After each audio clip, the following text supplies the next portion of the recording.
Audio Jungle.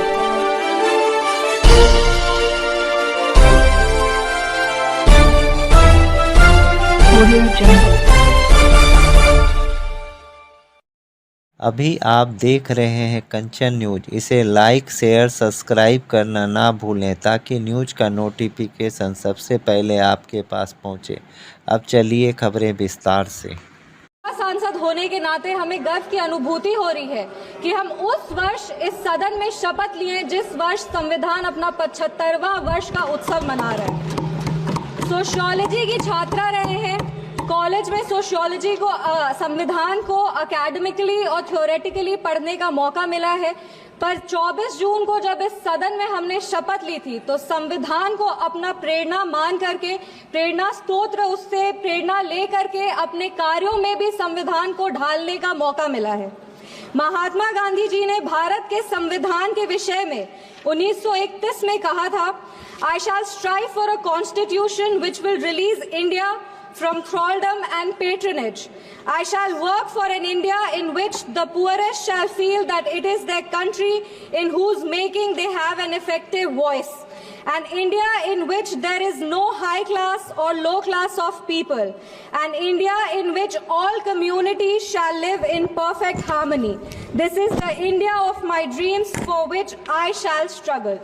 इस सदन में जब हम शपथ लिए थे, संविधान की शपथ लिए थे और सत्य निष्ठा से प्रतिज्ञान किए थे कि भारत की प्रभुता और अखंडता को अक्षुण्ण रखेंगे और कर्तव्यों का श्रद्धा पूर्वक निर्वहन करेंगे, पर हमारे विपक्ष के लोग हैं जो विदेशी तंत्रों से हाथ मिला करके बार बार भारत की प्रभुता और अखंडता पर चोट करते हैं।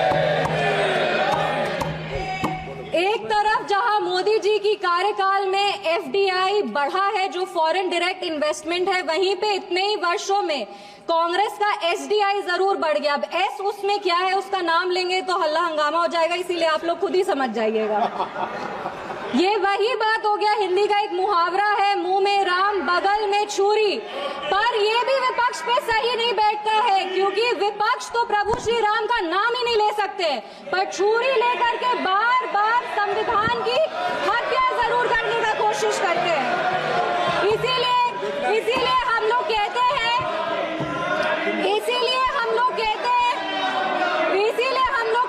कि संविधान नेता के हाथ में नहीं, संविधान नेता के दिल में होना चाहिए।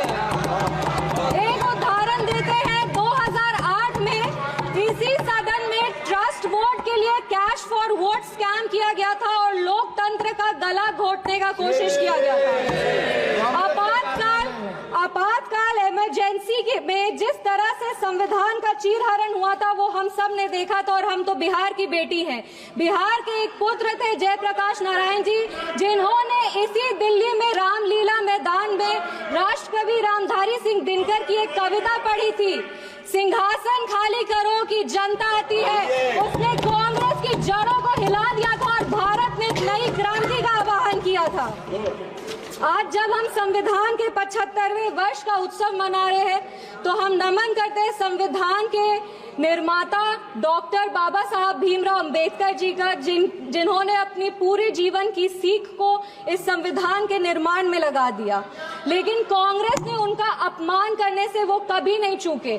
जिस संविधान सभा सेंट्रल हॉल में संविधान पे चर्चा हुई, संविधान लिखा गया, उस सेंट्रल हॉल में बाबा साहब की चित्र तक को इन्होंने लगने नहीं दिया। इनके कार्यकाल के 2 प्रधानमंत्री ने खुद भारत रत्न लिया सर मैम, लेकिन बाबा साहब को भारत रत्न नहीं देने दिया। मैं नमन करती हूँ उन सभी संविधान सभा के सदस्यों का जिन्होंने 2 साल 11 महीने और 17 दिन में इस संविधान को आकार दिया। बिहार के इस देश के पहले राष्ट्रपति और संविधान सभा के अध्यक्ष डॉक्टर राजेंद्र प्रसाद जी का और संविधान सभा के सबसे पहले अध्यक्ष सच्चिदानंद सिन्हा जी का, जिन्होंने मिल करके इस संविधान के निर्माण में अपनी पूरी जीवन लगा दी। संविधान, विपक्ष को कहना चाहेंगे, संविधान सिर्फ आर्टिकल्स और प्रिंसिपल्स नहीं है, ये एक ग्रंथ है, ये आम आदमी का भरोसा है, ये आम आदमी की आस है। ये इस देश के नागरिक को वो महसूस कराता है कि वो स्वतंत्र है, सशक्त है और सुरक्षित भी है। इस संविधान की ताकत ही है कि आज इस 25 साल की युवा महिला सांसद इस सदन में महिलाओं की आवाज बनी है। ये संविधान की ताकत है कि इस देश के सबसे उच्च पद पर एक आदिवासी समुदाय की महिला विराजमान है। ये संविधान की ताकत है कि हमारे प्रधानमंत्री एक गरीब परिवार के सदस्य हैं और इस संविधान की ही ताकत है कि जननायक कर्पूरी ठाकुर जैसे व्यक्ति जो एक पिछड़े वर्ग से आते थे वो बिहार प्रदेश जैसे राज्य के मुख्यमंत्री बने। पर अब जब बिहार की बात कर रहे हैं तो हम जरूर इस सदन के संज्ञान में लाएंगे कि विपक्ष दल का एक शासन आया था जब बिहार में जंगल राज आ गया था।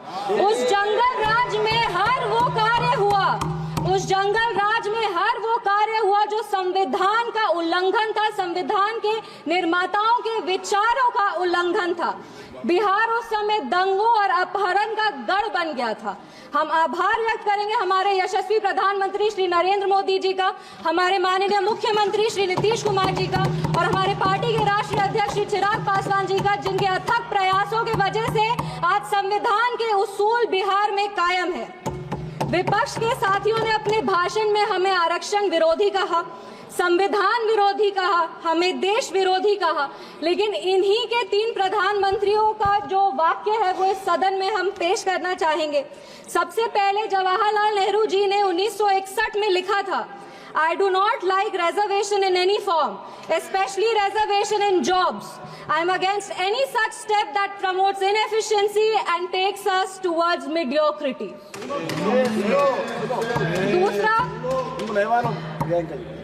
दूसरा इंदिरा गांधी जी ने, नीरज चौधरी जी की एक किताब थी हाउ प्राइम मिनिस्टर डिसाइड्स, उसमें उन्होंने कहा था अपने तब के लॉ मिनिस्टर शिव शंकर जी को कि एक ऐसा ATR तैयार कीजिए कि सांप भी मर जाए और लाठी भी ना टूटे। ये मंडल कमीशन के रिपोर्ट पे उन्होंने कहा था।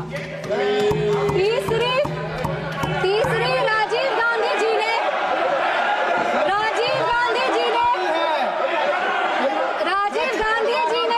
एक इंटरव्यू में आलोक मेहता को कहा था मार्च 1985 में, नो प्रमोशन ऑफ।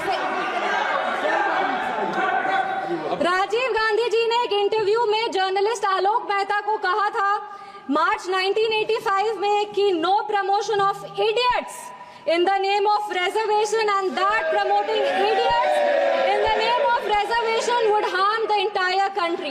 ये इनके 3 प्रधानमंत्री थे और देश 37 साल इनके प्रतिनिधित्व में था और इन्हें लगता था कि आरक्षण से इस देश में 2nd ग्रेड सिटीजन आते हैं। कांग्रेस को माफी मांगनी चाहिए इस पर।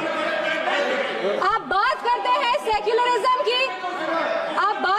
सेक्युलरिज्म की, तो एक आंकड़ा भी पेश करेंगे। जवाहरलाल नेहरू जी के कार्यकाल में 16 राज्यों में 243 सांप्रदायिक दंगे हुए। इंदिरा गांधी जी की कार्यकाल में 15 राज्यों में 337 सांप्रदायिक दंगे हुए और राजीव गांधी जी के कार्यकाल में 16 राज्यों में 291 सांप्रदायिक दंगे हुए। ये कैसा सेक्युलरिज्म का परिभाषा है, हमें तो समझ नहीं आता। एक और बात कहेंगे, कहानी सुनाएंगे। 1984 में जब सिख रायट हो रहा था, 1984 में जब सिख रायट हो रहा था तो एक सिख समुदाय के व्यक्ति एक दलित नेता के घर में रक्षा पाने के लिए गए थे, एक पनाह मांगने गए थे। उस दलित नेता के घर को जला दिया गया था। वो दलित नेता कोई और नहीं, हमारे पार्टी के संस्थापक श्रद्धेय रामविलास पासवान जी थे, जिनके घर को 1984 में जला दिया गया था। अब बात करते हैं संविधान की और सेंटर स्टेट रिलेशन की, तो बता दें कि इंदिरा गांधी जी की कार्यकाल में 11 साल में 35 बार राष्ट्रपति शासन लगाया गया। एक महिला,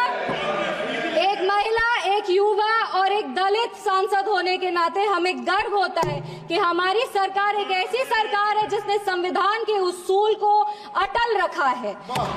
हमारी सरकार ने संविधान को मजबूत करने का काम किया है। एक सेकंड 2 मिनट बस खत्म करें। पिछड़े आयोग को संवैधानिक दर्जा हमारी सरकार ने दिया। पिछड़े वर्ग से आर्थिक रूप से कमजोर जो व्यक्ति आते हैं उनको आरक्षण हमारी सरकार ने दिया।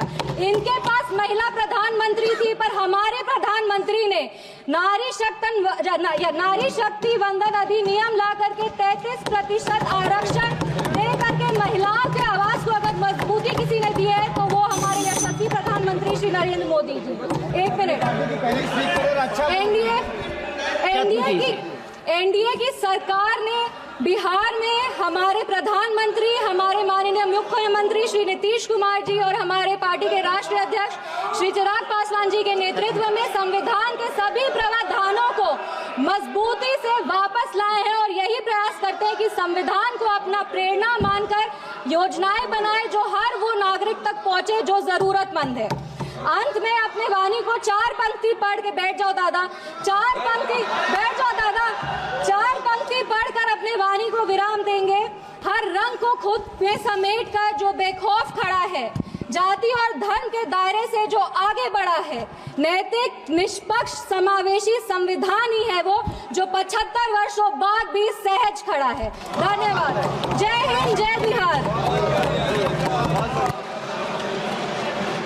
न्यू अपडेट के लिए देखते रहिए कंचन न्यूज।